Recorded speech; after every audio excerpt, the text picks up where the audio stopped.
నెల్లూరు జిల్లా కోవూరు నియోజకవర్గం కొడవలూరు మండలం పెమ్మారెడ్డిపాలెం జోష్నగర్లో వేమిరెడ్డి ప్రశాంత్ రెడ్డికి సూర్య యువత అపూర్వ స్వాగతం పలికారు. టీడీపీ అధికారంలోకి రాగానే అభివృద్ధి చేస్తా సేవ చేయటానికి రాజకీయాల్లోకి వచ్చానని టీడీపీ కోవూరు ఎమ్మెల్యే ఉమ్మడి అభ్యర్థి వేమిరెడ్డి ప్రశాంత్ రెడ్డి అన్నారు. ప్రజలకు సేవ చేయడానికి రాజకీయాల్లోకి వచ్చానని, గ్రామంలో ఉన్న మౌలిక వసతులను అన్ని అధికారంలోకి వచ్చిన వెంటనే చేస్తానన్నారు.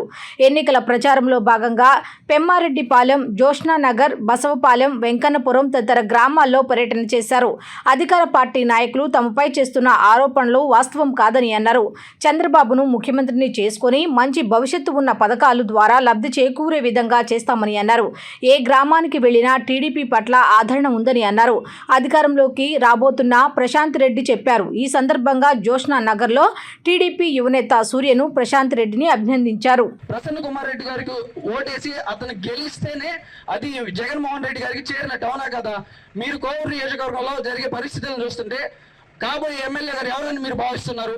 మీరు విన్నదాన్ని బట్టి ఎవరని అనుకుంటున్నారు? ప్రశాంత్ రెడ్డి గారు మీకు తెలుసు కదా, ప్రశాంత్ రెడ్డి గారు కాబోయే ఎమ్మెల్యే అని మీకు తెలుసు కదా, ప్రతి గ్రామంలో వింటున్నారు కదా. సో అలాంటప్పుడు మీరు మన పంచాయతీ మేలు కోరుకున్న వాళ్ళైతే ఆ వైసీపీ సైడ్ ఎవరు ఉన్నారో 10% 20% మంది మీరు ఫ్యాన్ గుర్తుకు ఓటేశారు అనుకోండి, ఈయన ప్రసన్న కుమార్ రెడ్డి ఈ నియోజకవర్గంలో ఓడిపోయారు అనుకోండి, మీ ఓటు జగన్మోహన్ రెడ్డి దాకా వెళ్తుందా? పోదు. మీ ఓటు మురిగిపోతుంది. మీరు నిజంగా ఈ పంచాయతీ క్షేమం కోరుకునే వాళ్ళైతే మేమంతా కష్టపడి అంత సైకిల్ వైపు తిప్పాం కాబట్టి మీరు ప్రశాంత్ రెడ్డి గారి కోసం, మీరు వేమిరెడ్డి ప్రభాకర్ రెడ్డి వారి మంచి కోసం మీరు సైకిల్ మీద కానీ ఓటేస్తే మన పంచాయతీకి మెజారిటీ వస్తుంది. ఆ 10% మంది మేలు కోరి మీరు సైకిల్ మీద కానీ ఓటేస్తే మెజారిటీ వస్తుంది. రేపు రోజున ఎమ్మెల్యే గారికి అడిగి వెళ్ళి మా పంచాయతీలో ఇంత మెజారిటీ వచ్చింది అని అడిగితే మనకి పంచాయతీకి ఏం కావాలో అనేది వాళ్ళు చేసి పెడతారు, అవునా కదా? కార్యకర్తలకి, బీజేపీ నాయకులకి, జన సైనికులకి అందరికీ నా నమస్కారాలు తెలుపుకుంటున్నాను. ఇక్కడ నేను ప్రతిరోజు ప్రతి దగ్గర చెప్తూ ఉంటాను, ఎంతో మంది యువకులు నా బిడ్డల్లాగా, నన్ను ఒక అమ్మలాగా భావించి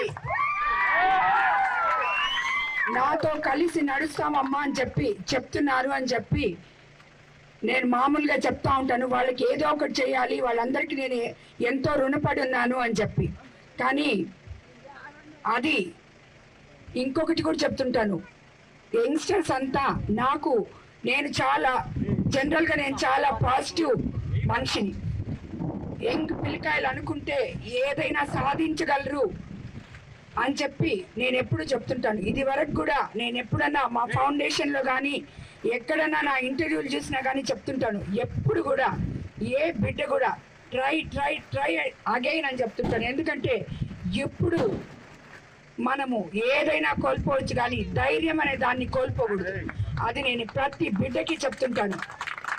అందుకని అందరి పిల్లల్ని నేను అడుగుతున్నాను, నేను వచ్చినప్పటి నుంచి మీరంతా చైతన్యవంతులు చేయండి.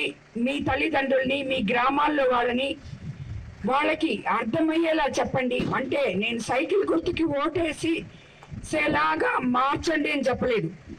వాళ్ళకి ఓటు విలువ అర్థమయ్యేలా వాళ్ళకి చెప్పండి. ఏది చేస్తే మంచో, ఏది జరిగితే వాళ్ళకి బాగుపడతారో ఎక్స్ప్లెయిన్ చేయండి అని చెప్పేదాన్ని. చేసి చూపించాడని మిమ్మల్ని అందరినీ చూస్తే నాకు అనిపించింది. నేను ఎమ్మెల్యే సీట్ నాకు అనౌన్స్ చేసిన తర్వాత నా దగ్గరికి వచ్చాడు వాళ్ళ అమ్మతోటి, వాళ్ళ అక్కతోటి కలిసి, అమ్మ నేను మీతో చేరుతాను అని చెప్పాడు. ఆ రోజు చేరాడు కూడా. కానీ నాకు చాలా తక్కువ అవగాహన కాబట్టి 35 రోజులే అయింది నేను వచ్చి. నాకు పదే పదే చూస్తే తప్పితే ఇంకా గుర్తు పెట్టుకోలేనంత టైం ఇంకా నాకు రాలేదు. కానీ పెమ్మారెడ్డిపాలెం అని ఒక విజయాన్న మాత్రమే వస్తున్నాడు. సూర్య నా దగ్గరికి ఇప్పటి వరకు రాలేదు. అందరూ చాలా మంది వచ్చి రోజు కనిపిస్తుంటారు. కానీ ఈ 25 రోజుల నుంచి ఆ బిడ్డ పడిన కష్టం ఏంటంటే ఈ ఊరంతా